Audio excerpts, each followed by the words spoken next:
اعوذ باللہ من الشیطان الرجیم بسم اللہ الرحمن الرحیم الحمد للہ رب العالمین الصلاة والسلام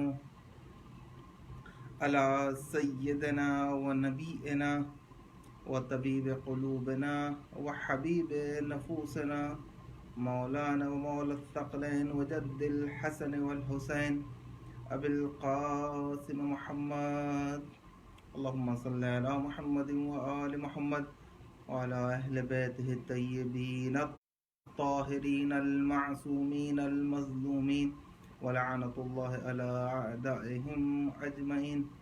أما بعد فقد قال سيدي ومولاي إمامنا الحسين عليه الصلاة والسلام: لا أعلم أصحابا اوفا ولا خیر من اصحابی.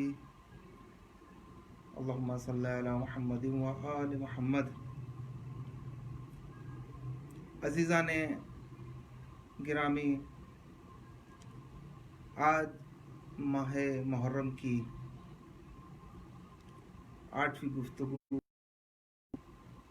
جو بسلسلہ اصحاب امام حسین علیہ السلام ہم نے شروع کی تھی، وہ آج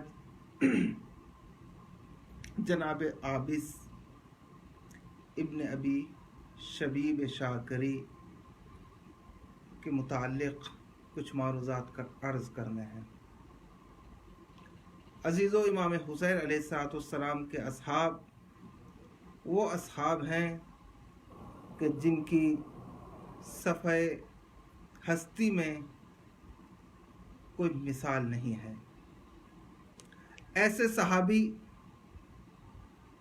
نہ رسول کو ملے جیسے کہ امام نے فرمایا، نہ ایسے صحابی میرے پدر بزرگوار کو ملے، نہ میرے بھائی کو ملے.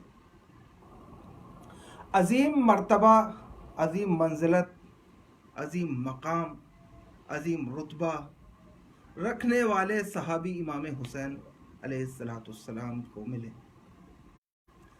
اور عزیزان گرامی، معرفت اور علم اصحاب حسینی کا اس کمال پر تھا. عزیزان گرامی، یہ معرفت کی بنا پر اس مرتبے پہ پہنچے کہ امام نے یہ کہا: لا عالم اصحابا اوفا ولا خیر. میں اپنے اصحاب سے بہترین، اپنے اصحاب سے وفادار اصحاب نہیں پاتا. کون آج اس صحابی امیر المومنین، صحابی امام حسین علیہ السلام کا ذکر کرنا ہے جس کا تاریخ نے نام لکھا ہے عابس ابن شبیب الحمدانی. کوفہ کے رہنے والا یہ صحابی جلیل القدر ہے، صاحب منزلت صحابی ہے. روایت کہتی ہے کہ عابس امام امیر المومنین علی ابن ابی طالب کے ساتھ بھی جنگ صفین میں شامل تھے، اور امام امیر المومنین کے رکاب میں جنگ صفین میں جنگ کی، اور وہ جنگ کی جو یادگار زمانہ ہے جناب عابس کی. روایت کہتی ہے کہ حتیٰ کہ جناب عابس جنگ صفین میں مجروح ہوئے، زخم لگا، اور زخم کی نوعیت روایت کہتی کہ ایسی تھی کہ شہادت تک اس کا اثر باقی رہا. یہ ہے جناب عابس. اور آپ کا تعلق قبیلے ہمدان سے ہے. ہمدان، جیسے کہ اس سے پہلے بھی ہم نے عرض کیا تھا کہ ہمدان وہ قبیلہ ہے کہ جس کی مدح و تعریف امیر المومنین علی ابن ابی طالب نے کی ہے. اور یہ ہمدان وہ قبیلہ ہے، اور بالخصوص ہمدان کے اندر عشیرہ شاکری، جس کے بارے میں امیر المومنین علی ابن ابی طالب نے فرمایا کہ اگر 1000 شخص مجھے قبیلہ شاکری سے مل جائیں تو میں خدا کے دین کو استقامت بخش دوں. یعنی اتنے صاحب منزلت تھا یہ قبیلہ شاکری. عزیزو، آپ کے ساتھ امیر المومنین کے ساتھ جناب عابس جنگ صفین میں شامل تھے۔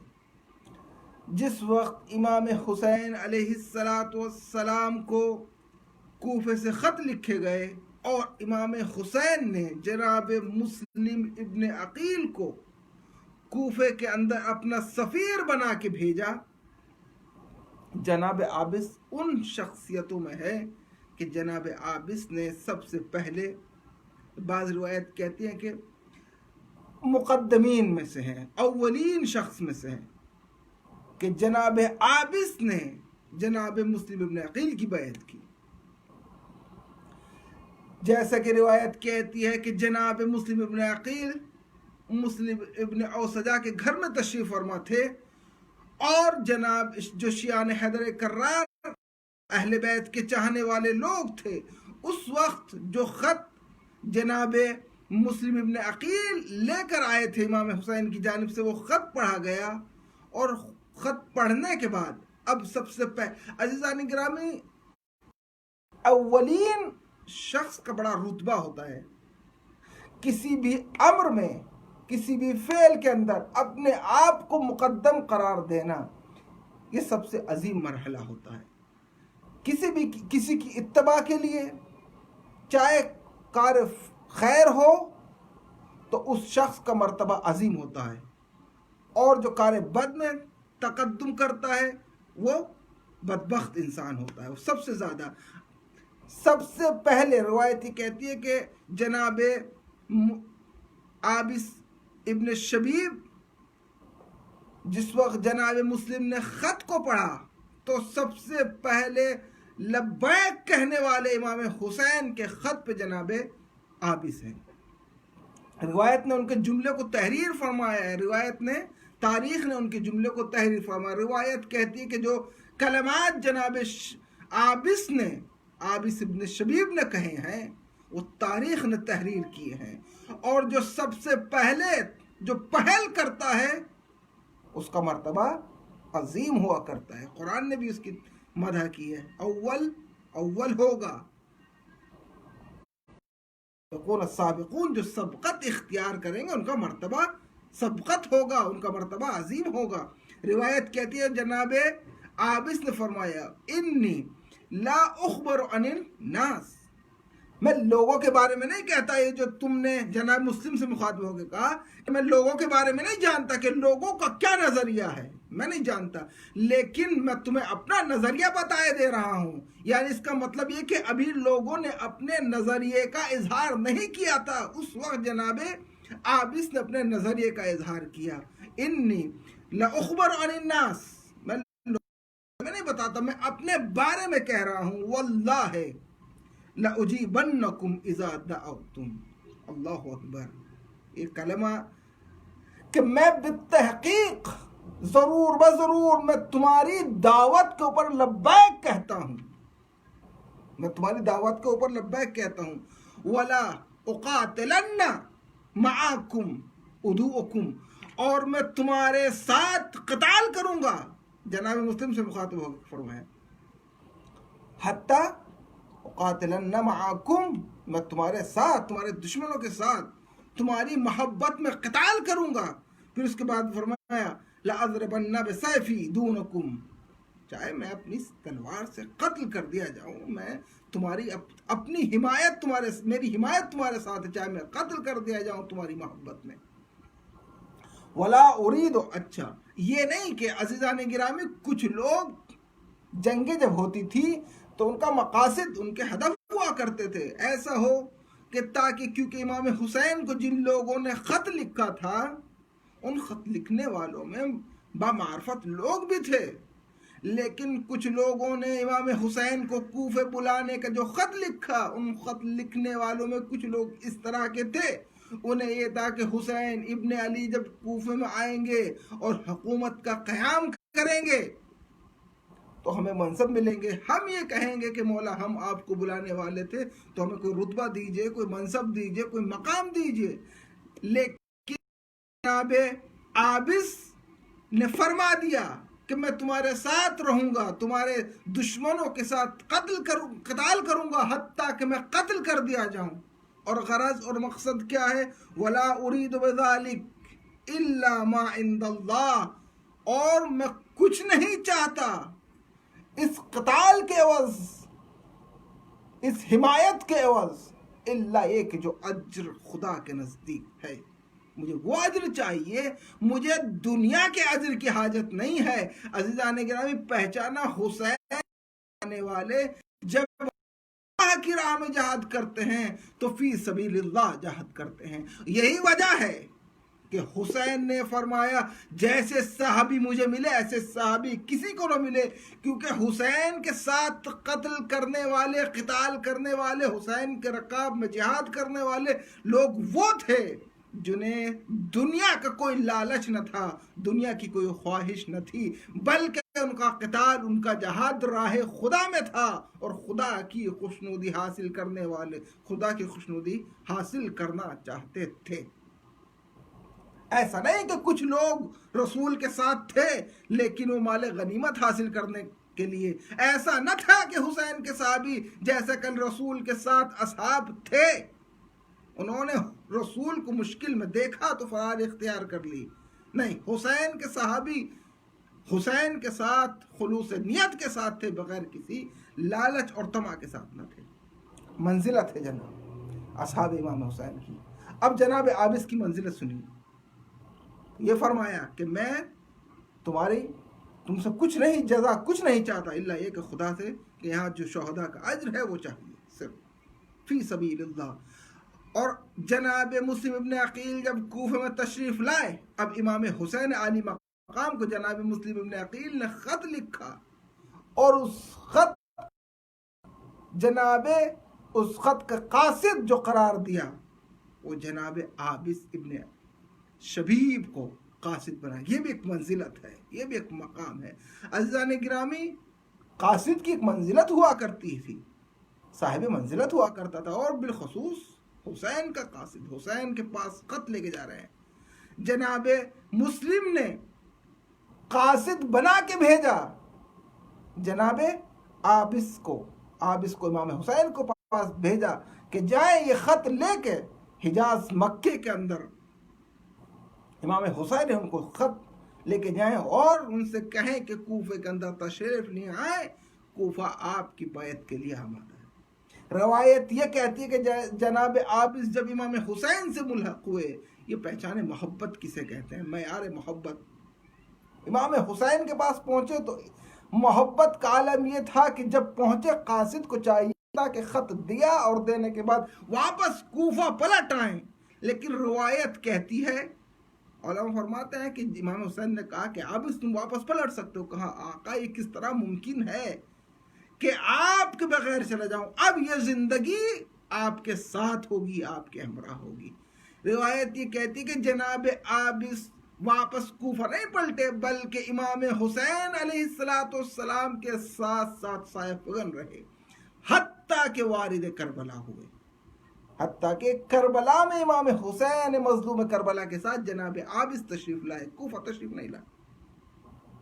جناب عابس کا مقام، اور پھر اس کے بعد روایت کہتی کہ ایک شہید ہے جناب شوذب۔ جناب شوذب کون تھے؟ جناب شوذب مولا، عرب میں مولا کہتے ہیں غلام کو۔ روایت کہتی کہ جناب عابس کے غلام یا ان سے محبت رکھنے والے۔ عزیزو، عرب کا پہلے دستور یہ تھا کہ عرب کے اندر اگر کوئی دوسرا شخص اپنے آپ کو تنہا محسوس کرتا تھا تو وہ اپنے کو کسی قبیلے سے ملحق کر لیا کرتا تھا، تاکہ مشکل کے وقت وہ قبیلہ اس کا ساتھی اور مددگار ہو جائے۔ مثال کے طور پر کوئی ایسا شخص ہے جو فارس سے آیا ہے، تنہا ہے، اس کا کوئی قبیلہ نہیں ہے، اب اس کے لیے کیا ہے کہ وہ کس قبیلے سے ملحق ہو، تو اس طرح اپنے سے ملحق کر لیا جاتا تھا۔ روایت کہتی ہے جناب شوذب کے بارے میں، جن کو غلام، روایت نے لکھا کہ وہ غلام تھے جناب عابس کے، وہ غلام نہیں تھے بلکہ انہوں نے اپنے آپ کو ملحق کیا ہوا تھا جناب عابس سے۔ اپنی اگر کوئی مشکل کا وقت آئے تو عابس ان کی حمایت فرمائے، قبیلہ عابس قبیلہ شاکری ان کی حمایت فرمائے۔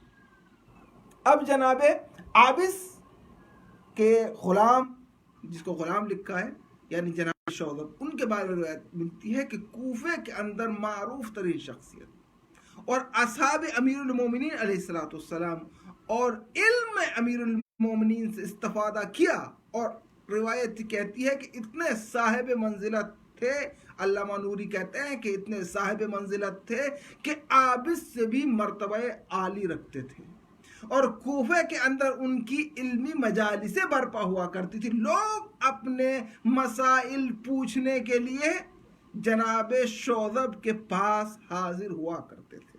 یہ علمی مرتبہ تھا امیر المومنین کے پاس۔ 4.5 سال اگر اخلاص کے ساتھ علی کے ساتھ کوئی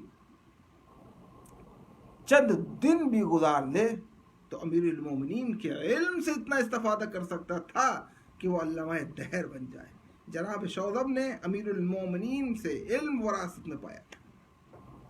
اور جناب شعذب کے بارے میں اب روایت یہ کہتی ہے کہ یہ جناب عابس کے ساتھی تھے یا عابس کے غلام، جیسے کہ میں نے بتایا کہ غلام کے معنی یہاں پہ وہ غلام نہیں کہ وہ کسی کو، بلکہ غلام کے معنی ان کو حمایت حاصل تھی جناب عابس کی۔ اب روایت یہ کہتی ہے جناب عابس واقع کربلا میں جناب شعذب سے مخاطب، شعذب سرزمین کربلا میں میرا کوئی عزیز نہیں ہے کہ جو حسین پہ قربان کروں، تم حسین پہ قربان ہونے کے لیے آئے ہو تو میں یہ چاہتا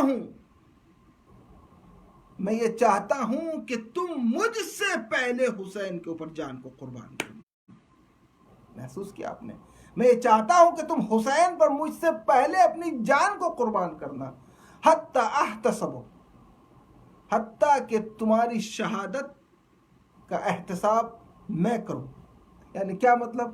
یعنی یہ کیونکہ عزیزان گرامی احتساب یعنی تمہاری شہادت کا غم میرے دل پر ہو، چاہتا ہوں کہ تم شہید کیے جاؤ اور تمہاری شہادت کا زخم، کیونکہ میرے یہاں نزدیک کربلا میں میرا سب سے نزدیک ترین شخص تم ہو، میں یہ چاہتا ہوں کہ تمہاری شہادت کا احتساب، کہ تمہاری شہادت کا زخم میں اپنے دل پہ اٹھاؤں، اور اس صبر کے عوض میں جو صبر کروں گا تمہاری شہادت کا، خدا کے یہاں اس کی جزا پاؤں۔ اللہ اکبر۔ یعنی جناب عابس یہ کہہ رہے ہیں کہ تمہاری شہادت کا زخم اس دل پہ لگے اور اس دل کے اوپر یہ زخم شہادت ہو۔ اب اللہ اکبر، یعنی کربلا کے اندر حتیٰ کہ جناب عابس اس صبر کا بھی حساب لگا رہے ہیں۔ اب میرا دل کہتا ہے اللہ کہ حسین نے، عزیزان گرامی، واقعاً جو صبر ہے، جو مصیبت کے اوپر صبر کرتا ہے، خدا کے یہاں اس کا عظیم مرتبہ ہے۔ خدا صبر کرنے والوں کے ساتھ ہے، تاکہ قرآن کی آیت ان اللہ مع الصابرین، خدا صبر کرنے والوں کے ساتھ ہوتا ہے۔ اب جب عابس ایک غلام جو ان سے منسوب تھا اس کے مصیبت کے صبر اٹھانے کو بڑا تیار ہیں کہ میں تمہاری مصیبت کا صبر اٹھا کر خدا کے یہاں اجر پالوں، اب حسین کی منزلت پہچانیے۔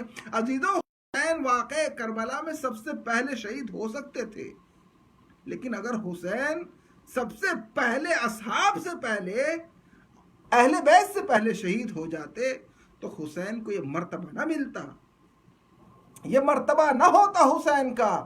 عزیزو، کربلا کے اندر شہید سب کو ہونا تھا، لیکن جو جتنا دیر تک زندہ رہے گا اس کا اجر اتنا ہی بلند ہوگا، اس کا مرتبہ اتنا ہی بلند ہوگا۔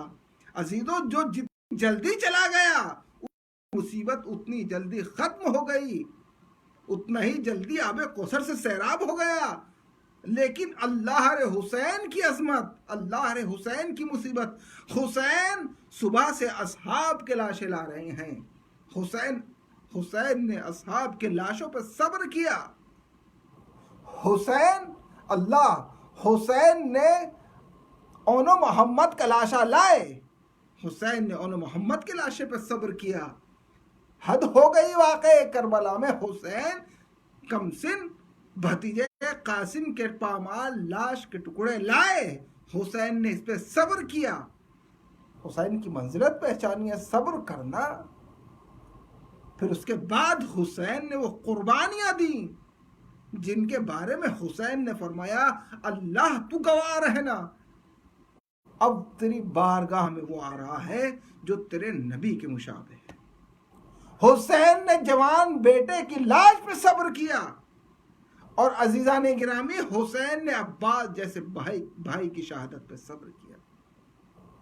تو عزیزان گرامی صبر کا مرتبہ ہے، حسین کا مرتبہ بلند ہو گیا، حسین کا مقام بلند ہوا جیسے جیسے حسین نے مصیبت پر صبر کیا۔ اب عزیزان گرامی ایک روایت علماء فرماتے ہیں کہ جناب عابس کے بارے میں ہے کہ اتنے شجاع تھے۔ روایت کہتی کہ جناب عابس جس وقت میدان کاردار میں گئے، بنی حمدان کا ایک شخص جو عمر ابن سعد کے لشکر میں تھا، اب اس کا یہ جملہ ہے، ایک مرتبہ جب جناب عابس میدان کاردار میں گئے اور فرمایا حل من مبارزن، ہے تم میں کوئی جو میرا مقابلے کے لیے آئے؟ روایت کہتی ہے کوئی نہ آیا۔ ایک حمدانی شخص جو قبیلہ حمدان سے، کیونکہ جناب عابس بھی قبیلہ حمدان سے تھے، اس شخص نے فرمایا کہ میں نے عابس کو دیکھا ہے، ھذا اسد من الاسود، یہ شیروں کا شیر ہے، میں نے اس کو جنگوں میں دیکھا ہے کہ جو اس کے مقابلے پہ گیا واصل جہنم ہو گیا، جو اس کے مقابلے پہ گیا وہ واپس پلٹ کے نہ آیا۔ روایت کہتی ہے کہ فوج عمر ابن سعد جناب عابس کو دیکھ کے فرار اختیار کر رہی تھی، اور عالم یہ تھا ایک مرتبہ عمر ابن سعد نے اپنی فوج سے کہا کہ اگر تم اس کا مقابلہ نہیں کر سکتے تو پتھروں کے ذریعے جناب عابس پہ حملہ کرایا گیا۔ کہا کہ پتھروں سے اگر تم مقابلہ نہیں کر سکتے تو پتھروں سے اس کا مقابلہ کرو۔ اللہ عظمت پہچانے جناب عابس کی۔ روایت کہتی ہے کہ جناب عابس نے مئات لوگوں کو قتل کیا، کئی سو لوگوں کو قتل کیا، واصل جہنم کیا۔ جناب عابس کی شجاعت دیکھی، شجاعت کا یہ عالم تھا۔ اور روایت کہتی ہے کہ محبت حسین میں یہ جملہ بعض علماء نقل کرتے ہیں کہ جناب عابس، روایت یہ کہتی ہے کہ گھوڑے پر سوار تھے، ذرا پہنی ہوئی تھی، ذرا اتار دی، گھوڑے سے اتر گئے۔ میدان کارزار میں گھوڑے سے اترنا سخت مرحلہ ہوا کرتا ہے، یعنی انسان میدان کارزار میں اگر گھوڑے سے اترتا ہے گویا ایسا ہے کہ اس نے اپنی موت کی دعوت دی ہو، لیکن محبت حسین میں گھوڑے سے اتر گئے، ہے کوئی میرے مقابلے کے لیے آئے؟ روایت کہتی ہے کہ کسی نے پوچھا عابس آخر تمہیں کیا ہو گیا؟ کہا حب الحسین جننی، کہ محبت حسین نے مجھے دیوانہ بنا دیا۔ یہ ہے عابس کی محبت، یہ ہے عابس کی حسین سے۔ روایت کہتی ہے کہ جناب عابس نے میدان کارزار میں جنگ کی جو یادگار زمانہ۔ پھر زیارت ناہیہ میں امام زمانہ علیہ السلام نے، وقت کا امام جسے سلام کرے، ہم امام کرتے ہیں، ہم صبح شام سلام کرتے ہیں، لیکن وقت کا امام عابس کو سلام کہہ رہا ہے۔ سلام ہو عابس کے اوپر، سلام علی عابس ابن شبیب الشاکری۔ یہ ہے عابس کی منزلت۔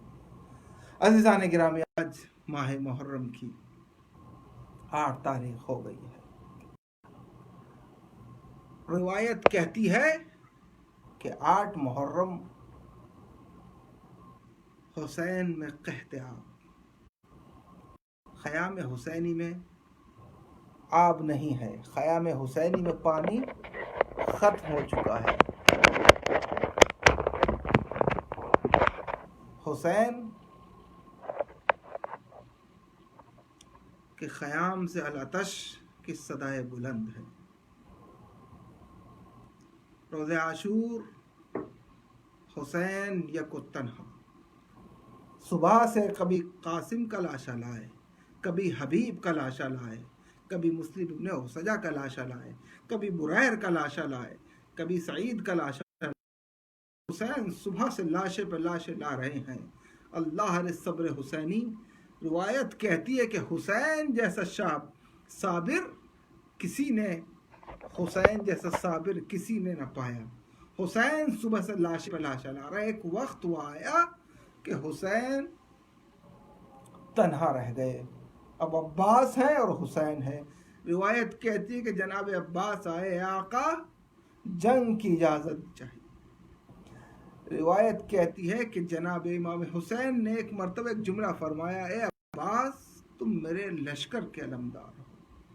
عجیب و غریب جملہ ہے. روایت کہتی ہے کہ جناب عباس نے فنظر الی یمینہ و الی شمالہ, قمر بنی ہاشم نے اپنے دائیں جانب دیکھا اور اپنے بائیں جانب دیکھا. ایک جملہ فرمایا, اے آقا جس لشکر کا علمدار فرما رہے ہو وہ لشکر نہیں رہا ہے, اس لشکر کا علمدار اب تنہا رہ گیا ہے. روایت کہتی ہے کہ ادھر خیام سے العطش کی صدائے بلند تھی. ایک مرتبہ جناب سکینہ تشریف لائی. اے چچا شدت عطش سے جان چلی جا رہی ہے. عباس ایک مرتبہ حسین کی خدمت میں آئے, آقا اگر جنگ کی اجازت نہیں ہے تو کم سے کم سبیل آپ کی اجازت دی جائے. روایت کہتی ہے کہ ایک مرتبہ عباس مشق سکینہ لیے ہوئے حسین کی بارگاہ میں آئے. ایک مرتبہ وہ علم جس پہ لکھا ہوا تھا نصر من اللہ فتح قریب, حسین نے اس علم پہ لکھا انا للہ و انا الیہ راجعون. ایک مرتبہ ادھر سکینہ خیام میں بچوں کو جمع کیا, اے بچوں میرا چچا پانی کی سبیل کے لیے جا رہا ہے. ادھر عباس میدان کارزار میں گئے. روایت کہتی ہے کہ کچھ لمحوں میں نہر القما پہ قابض ہوئے, پانی کو ہاتھ میں لیا ہوگا. عجب نہیں کہ سکینہ کی تصویر نظر آئی ہو, دریا میں پانی کو پھینک دیا. ارے یہ کیسے ممکن کہ علمدار پانی پی لے اور سکینہ خیام میں پیاسی رہ جائے. واہ غربتا. ایک مرتبہ حسب باوفا سے مخاطب ہوئے, اے حسب باوفا تو پانی پی لے. روایت کہتی ہے حسب باوفا نے بھی نہر القما سے منہ کو موڑ دیا. ارے خیام میں حسین کے بچے پیاسے ہوں اور میں پانی پی لوں. ایک مرتبہ حسین پلٹے, کوشش یہ ہے کہ خیام تک پانی پہنچ جائے. اور ایک مرتبہ ظالم نے ایسا وار کیا کہ عباس کا دایاں بازو شہید ہوا. اب عزیزو خدا کسی کو کوئی غم نہ دے. ایک مرتبہ بایاں بازو شہید ہوا, مشق کو دانتوں سے دبایا. ارے ہرملا نے ایسا تیر چلایا. ارے مشق سکینہ سے پیوست ہو گیا. پانی نہیں, عباس کی تمنا زمین کربلا پہ بہ گئی. وہ عباس جس کی کوشش یہ تھی کہ خیام تک کسی طرح پہنچ جائے. روایت کہتی ہے ایک مرتبہ رخ کو موڑ لیا. ارے جب پانی نہ رہا تو خیام میں جا کے کیا کرے.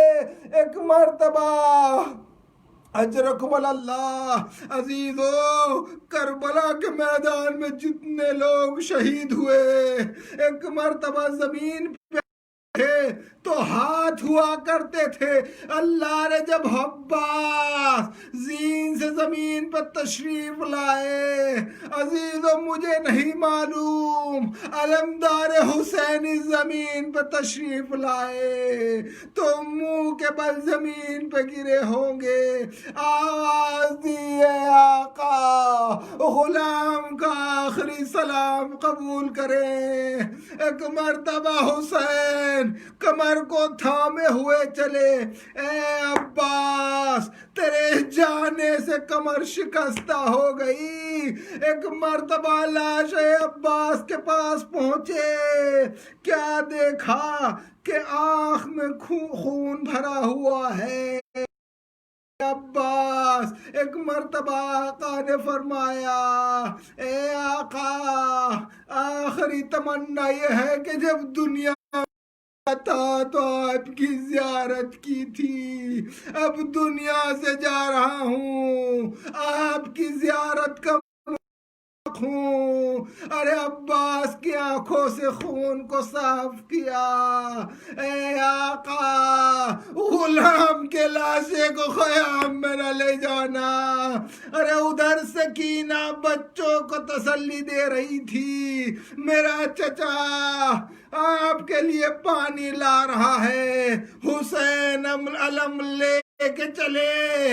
ادھر سکینہ ادھر خیام میں بچے سمجھ رہے تھے کہ عباس آ رہے ہیں۔ ایک مرتبہ کیا دیکھا کہ بابا آ رہے ہیں، اے بابا میرا چچا کہاں ہے؟ واہ مصیبتا، میرا دل کہتا ہے کہ بیویوں نے لاشے کو، اس سے پہلے یہ تھا کہ لاشے کو خیام میں رکھ کے بیویاں گریا کیا کرتی تھی، عباس کے علم کو رکھا ہوگا۔ واہ غربتا، واہ عباسا، واہ محمدہ کہہ کے گریا کیا۔ انا للہ و انا الیہ راجعون۔ ربنا تقبل منا انک انت السمیع العلیم۔ معبود بحق محمد و آل محمد ہماری اس مختصر سی عبادت کو قبول فرما۔ معبود بحق محمد و آل محمد جو بیماری پھیلی ہوئی ہے دنیا میں کورونا، اس سے مومنین کی حفاظت فرما۔ مومنین جہاں کہیں بھی عزاداری امام حسین برپا کر رہے ہیں اور جو ممانعت ہے عزاداری کی ان کو دور فرما۔ معبود تمام عزاداران سید الشہداء کی حفاظت فرما، بالخصوص کربلا کے اندر عزادار امام حسین علیہ السلام عزاداری میں مشغول ہیں، ان کو اس بیماری سے، اس وبا سے محفوظ فرما۔ معبود بحق محمد و آل محمد جہاں کہیں بھی عزادار امام حسین، عزاداری امام حسین برپا کر رہے ہیں، ان کی عزاداری کو قبول فرما۔ معبود ہمیں زیادہ سے زیادہ مقصد امام حسین کو نشر کرنے کی توفیق عطا فرما۔ معبود بحق محمد و آل محمد وارث حقیقی پرصداران امام حسین، امام زمانہ کے ظہور میں تعجیل فرما۔